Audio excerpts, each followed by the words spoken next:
అందరికీ నమస్కారం, శుభోదయం. Welcome to money master.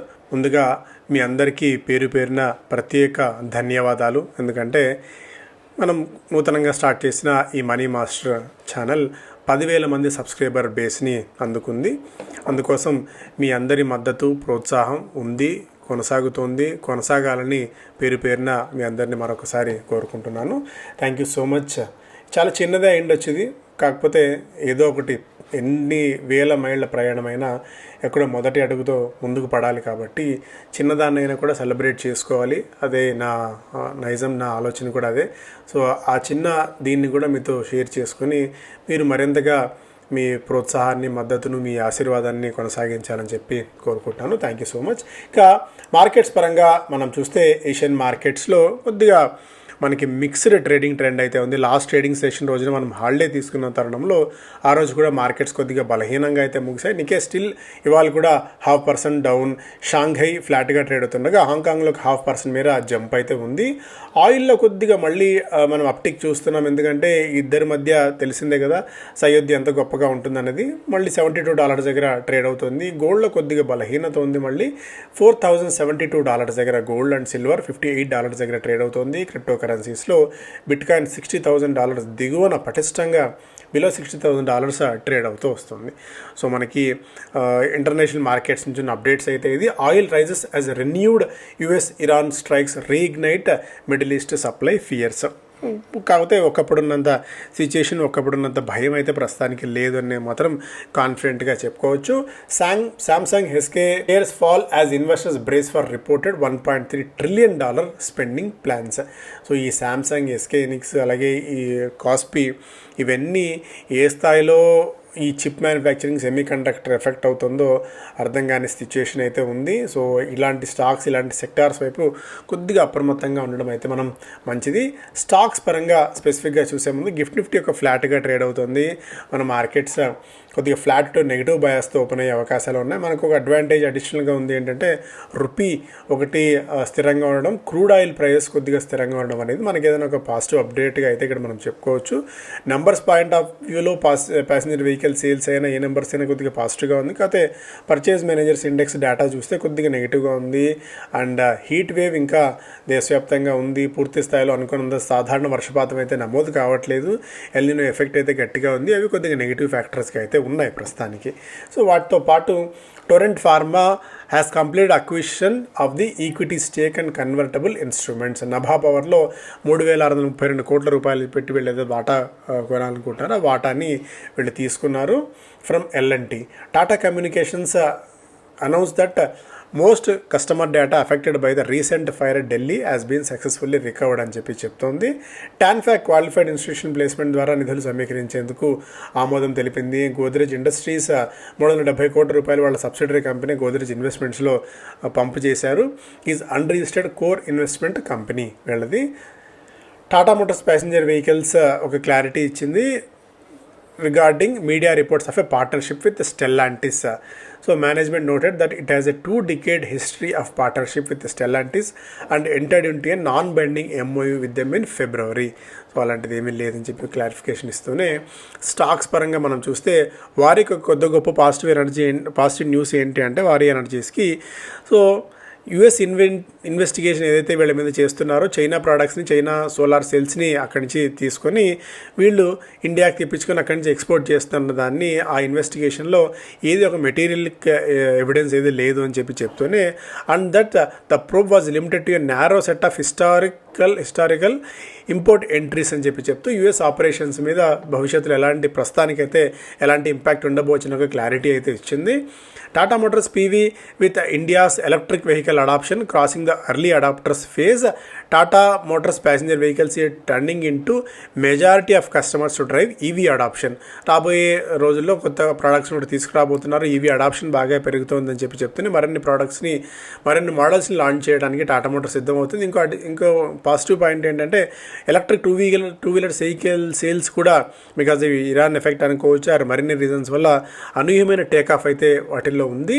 HDFC bank అతను చక్రవర్తి మరొకసారి ఆయన వ్యాఖ్యల్ని సమర్థించుకుంటాను. ఏదైతే లీగల్గా ఇంతవరకు ఒక రిపోర్ట్ని వాళ్ళు బయటికి తీసుకొచ్చారో హెచ్డిఎఫ్సి బ్యాంక్ అంటే అలాంటిది ఏది జరగలేదు. అతను చక్రవర్తికి పరోక్షంగా కొద్దిగా ఆయనకి నెగిటివ్గా వచ్చిన ఈ రిపోర్ట్ని ఆయన మీద కొద్దిగా తిప్పికొట్టే ప్రయత్నం అయితే చేశారు. బట్ యాజ్ ఆఫ్ నౌ అయితే హెచ్డిఎఫ్సి బ్యాంక్కి ఈ కార్పొరేట్ గవర్నెన్స్ ఇష్యూలో అంత ఆందోళన పడే పరిస్థితి ఏమీ లేదు అన్న క్లారిటీ అయితే వచ్చింది. స్ట్రైడ్స్ ఫార్మా వాళ్ళకున్న సబ్సిడరీ కంపెనీలో డైవెస్ట్మెంట్ చేసేందుకు సిద్ధమవుతోంది. Announced the divestment of the majority stake ఏదైతే పివోట్ పాత్లో 100 కోట్ల రూపాయలకి కన్సార్టియంకి విక్రయించేందుకు స్ట్రైడ్స్ ఫార్మా సిద్ధమవుతోంది. Adani Green operationalized solar power project 150 megawatt at Khavda గుజరాత్లో. పీటీసీ ఇండస్ట్రీస్ దాదాపు 1800 కోట్ల రూపాయల వరకు క్వాలిఫైడ్ ఇన్స్టిట్యూషన్ ప్లేస్మెంట్ ద్వారా నిధులు సమీకరించబోతోంది. రుణాలను తీసుకునే కెపాసిటీ ఆర్ లిమిట్ని 350 నుంచి 600 కోట్ల రూపాయలకు పెంచింది.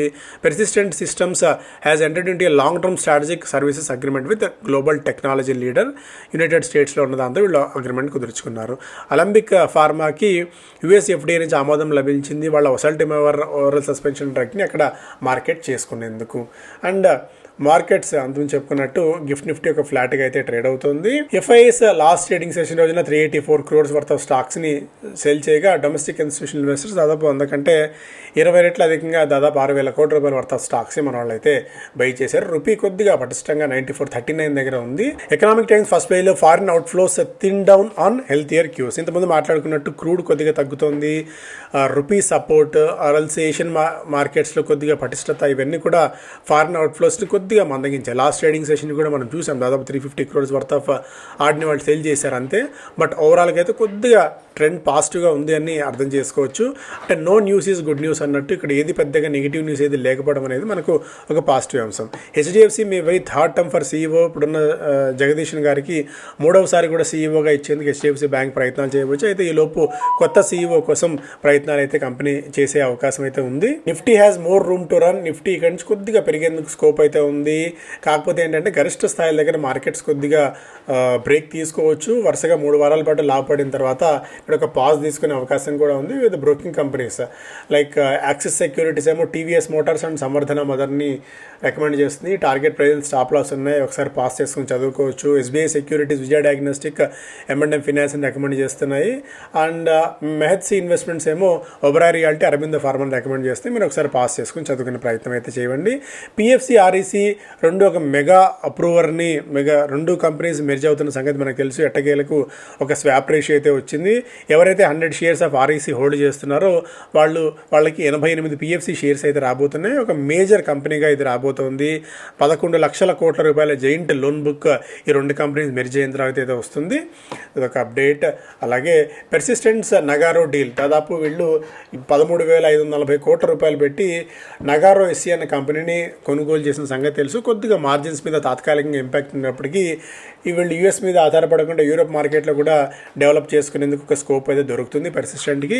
ఇది పరోక్షంగా కంపెనీకి కలిసి వచ్చే అంశంగా చూడవచ్చు మనం లాంగ్ టర్మ్లో. And gold has down side. ఈ మధ్యకాలంలో గోల్డ్ దాదాపు 22% మేర తగ్గిన తరుణంలో మార్జిన్ కాల్స్ రాబోతున్నాయి. ఎవరైతే లోన్స్ గరిష్ట స్థాయిల దగ్గర ఇప్పుడు లోన్ కంపెనీస్ ఇచ్చాయో, ఇప్పుడు ముతూట్ కానీ, మనపురం కానీ, బ్యాంక్స్ కానీ, ఇవన్నీ మార్జిన్స్ కాల్స్ తీసుకురావచ్చు. దాదాపు 25% దాకా గోల్డ్ పీక్ నుంచి పడింది. కాబట్టి ఆ మార్జిన్ లోన్స్ని, ఆ బుల్లెట్ లోన్స్ని కొద్దిగా రికవర్ చేసుకునేందుకు బ్యాంకులు, ఆర్థిక సంస్థలు ప్రయత్నాలు అయితే చేయవచ్చు.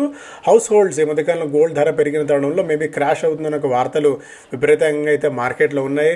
బట్ అందులో వాస్తవం ఎంత ఉందన్న పక్కన పెడితే ఓల్డ్ గోల్డ్ని క్యాష్ అవుట్ చేసుకోవడానికి రీటైలర్స్ ప్రయత్నాలు అయితే చేస్తున్నారు. దాదాపు 50 టన్నుల పాత బంగారాన్ని వదిలించుకోవడన్నారు, ప్లస్ సొమ్ము చేసుకున్నారనేది కూడా ఒక అప్డేట్గా ఇక్కడ మనం చూస్తున్నాం. ఐటీసీ బ్యాట్తో ఒప్పందం కుదుర్చుకోవడంతో పాటు బ్యాట్కి మరింత బిజినెస్ ఇచ్చి వాళ్ళతో ఒక సయోధ్య కుదుర్చుకునే ప్రయత్నం అయితే చేస్తుంది. వాళ్ళ సేల్స్ని ఈ కంపెనీతో పెంచుకుంది. దాదాపు 10% మేర కంపేర్డ్ విత్ లాస్ట్ ఇయర్ వీళ్ళు పెంచుకోవడం అయితే చూస్తున్నాం. Business standard HDFC bank may pick new chairman before deciding the CEO extension. Already మనం డిస్కస్ చేసిన అంశాలే. నిఫ్టీ 24,300 దగ్గర ఒక హర్డిల్ ఎదుర్కోవచ్చు. ఇంతకుముందే మనం మాట్లాడుకున్నాం, ఒక రేంజ్ బౌండ్ ట్రేడ్ని ఎదుర్కోవచ్చు. బికాజ్ ఏవి పెద్ద న్యూస్ ఏది లేదు. అండ్ గ్రే మార్కెట్లో ఐపీఓ రెస్పాన్స్ కోసం మీరు ఐపీఓ రెస్పాన్స్ కొద్దిగా తక్కువే ఉండవచ్చు. ఎందుకంటే రిలయన్స్ జియో అలాగే ఎన్ఎస్సి కోసం పెద్ద ఎత్తున డబ్బులు అండ్ మార్కెట్స్ కూడా సిద్ధం కావచ్చు అన్న ఒక న్యూస్ కూడా మనం చూస్తున్నాము. మార్జిన్ ట్రేడింగ్ ఫెసిలిటీ 1,30,000 కోట్ల రూపాయల మార్కుని చేరుకుంది జూన్ నెలలో. ఇటు ఈ ఎలక్ట్రిక్ 2 వీలర్ పెనట్రేషన్ జూన్ నెలలో 10% దాకా ఉందని కూడా ఒక అప్డేట్ చూస్తున్నాం. సో ఈ ప్రధానమైన వార్తలు. Thank you so much.